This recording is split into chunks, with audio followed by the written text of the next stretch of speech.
తిరుమల లడ్డు కల్తీ అంశంపై హీరో సుమన్ సంచలన వ్యాఖ్యలు చేశారు. అనంతపురం జిల్లా గుంతకల్లులో జరిగిన ఒక ప్రైవేట్ కార్యక్రమంలో పాల్గొన్న ఆయన లడ్డు వివాదంపై స్పందించారు. ప్రస్తుతం సిట్ విచారణ జరుగుతుందని, లడ్డు కల్తీ చేసింది నిజమని తేలితే వారిని ఉగ్రవాదుల తరహాలో శిక్షించాలన్నారు. డిక్లరేషన్ అంశం వారు వ్యక్తిగతంగా ఆలోచించుకోవాలన్నారు. కానీ లడ్డు కల్తీ అన్నది సామాన్యమైన విషయం కాదన్నారు. కోట్ల మంది హిందువులు మనోభావాలు దెబ్బతినేలా వ్యవహరించారన్నారు. ఈసారి టీటీడీలో అధికారుల్ని, పాలక మండలిని నియమించేటప్పుడు పార్టీల ప్రకారంగా కాకుండా భక్తిభావం ఉన్నవారిని మాత్రమే నియమించాలన్నారు. మరోసారి ఇలాంటి ఘటనలు జరగకుండా కఠినాతి కఠినమైన శిక్షలు వేయాలని సుమన్ అన్నారు. Tirumala laddu very important. కానీ అన్ని మతాల్లో మనకి ఏంటంటే చర్చ్, దర్గా ఉన్నాయి. అక్కడ అన్ని చోట్ల కూడా ఏంటంటే ప్రసాదాలు ఇవన్నీ చేస్తుంటారు.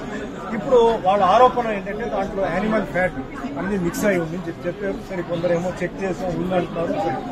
ఉందనుకుంటే మరి అక్కడ ఉన్న బోర్డు వాళ్ళు ఏం చేశారు, అక్కడ ఉన్న ఒఫీషియల్స్ ఏం చేశారు? మరి ఇది ప్రాసెసింగ్ లో అవన్నీ చెకింగ్ ఉంటుందని విన్నాం. ట్యాంకర్ రాగానే చెకింగ్ ఉంది. మరి ట్యాంకర్ నుంచి ఎట్లా పాస్ అయింది? కాబట్టి ఇది చాలా జాగ్రత్తగా పరిశీలించి ఎవరైతే తప్పు చేస్తారో వాళ్ళు కఠినంగా శిక్షించారు. ఎందుకంటే అనుమానం ఒక్కసారి వచ్చిన తర్వాత అది అందరి మీద పోతుంది. వాళ్ళు చేసారో లేదో. ఒక ఆఫీస్ లో ఒకటి తప్పు చేస్తే అందరికీ చెడ్డ పేరు వస్తుంది. అది తప్పదు, అది జరగకూడదు. ముఖ్యంగా ఏంటంటే ఇలాంటి భక్తి విషయంలో, దేవుడి విషయం ఏదైనా సరే, నేను చెప్పేది ముస్లిం అయినా, క్రిస్టియన్ అయినా, జైన్ అయినా, ఏదైనా దేవుడు ప్రసాదం వచ్చి అలా చేయడం చాలా మహాపాపం. ఇందులో వెంకటేశ్వర స్వామి పాత్ర నేను చేశాను. తిరుమలకు ఈరోజు ఏంటంటే భారతదేశంలో ప్రపంచం నుంచి వస్తున్నారు. లడ్డు అంటే అంత ఒక సెంటిమెంట్. ఆ లడ్డు ఎన్నో ఊరికి కొరియర్లు వెళ్తుంది. ఆ లడ్డు అంటే ఒక అదంటే తింటేనే ఏదో ఆరోగ్యం బాగాలేకపోతే ఆ లడ్డు తినేసిన తర్వాత మాకు బాగుంది అంటే అంత సెంటిమెంట్ ఉన్న ఒక లడ్డుని అలా చేసేవాడిని వదలదు. దీనికి నేను చెప్తున్నాను, దీనికి ఎంతైనా సరే అదే మాదిరిగా ఎన్నో బిల్లు పాస్ చేస్తున్నారు. పార్లమెంట్ లో ఎన్నో బిల్లు పాస్ చేస్తున్నారు. నేనేం చెప్తానంటే మన భారతదేశంలో ఎన్నో మతాలు ఉన్నాయి. అంటే Hindu, Muslim, Christian, Sikh, Parsi, Jain, Buddhist. మరి ఈ మతాలని ఈ విధంగా అన్యాయం చేయకుండా కాపాడడానికి ఒక బిల్లు పాస్ చేయండి. ఇలాంటి విషయాలు ఎవడైతే తప్పు చేసాడో వేయండి లోపల 2 సంవత్సరాలకి. అది ఎంతో మంది మనోభావాన్ని అది ఇబ్బంది పెడుతుంది, కష్టపడుతుంది. ఎంతో భక్తితో వాళ్ళు ఆ దేవుడి దగ్గర వచ్చి వాళ్ళు ప్రార్థన చేసి ఒక నమ్మకంతో వాళ్ళ ప్రసాదం తీసుకున్నప్పుడు ఇలా విన్నారంటే ఎంత పెద్ద తప్పండి, పెద్ద నేరం.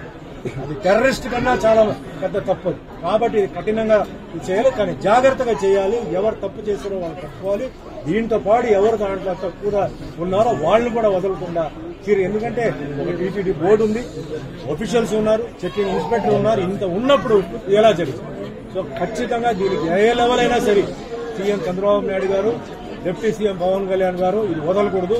ఇది ముఖ్యంగా హిందువులకి చాలా అవమానం, హిందువుకి చాలా వాళ్ళ మనసుని దెబ్బకొట్టేటప్పుడు. కాబట్టి ఇది ఖచ్చితంగా ఫాలో అప్ చేయాలి. దీన్ని వదలకూడదు. ఎవరైతే చేశారో వాళ్ళని కఠినంగా శిక్షించి వాళ్ళని ఏం చేయాలో ఖచ్చితంగా చేయాలి. దానికి మా సపోర్ట్ ఎప్పుడు. డిక్లరేషన్ పైన కూడా వివాదం కొనసాగుతుంది సార్. ఇప్పుడు డిక్లరేషన్ ఇవన్నీ వాళ్ళు నిజమా కాదా అనేది మనకు తెలియదు. అది మనసాక్షిని బట్టి ఉంటుంది. డిక్లరేషన్ ఉంటుంది. చాలా మంది చెప్పిందంతా నిజమే అని చెప్తున్నారు. ఎవరికి తెలుసు అండి నిజమా అబద్ధం అన్నది కాదు. మనం ఇప్పుడు ఏంటంటే పట్టుకోవాలి. వాటిని ఎవడైతే చేశాడో పట్టుకోవాలి. అందుకే చెప్తున్నాను, ఈసారి టీటీడీ బోర్డు ఆఫీషియల్స్ ని పెట్టేటప్పుడు జాగ్రత్తగా భక్తితో ఉన్న వాళ్ళని పెట్టండి. అంతేగాని వాళ్ళు ఫలానా వాళ్ళు ఆ పార్టీ ఈ పార్టీ వీళ్ళకి హెల్ప్ చేయాలి, వాళ్ళకి హెల్ప్ చేయాలి కాదు. ఆ దేవుడి మీద భక్తి ఉన్న వాళ్ళు, ఆ దేవుడి చుట్టూ ఉంటున్న వాళ్ళు, ఇలాంటి విషయాల్ని 24 అవర్స్ చూస్తున్న వాళ్ళు, అలాంటి వాళ్ళని దయచేసి టీటీడీ బోర్డులో పెట్టండి. మళ్ళీ ఇలాంటి తప్పు జరగకుండా ఉండడానికి కఠినమైన పనిష్మెంట్ కావాలి, చాలా కఠినమైన పనిష్మెంట్ కావాలి.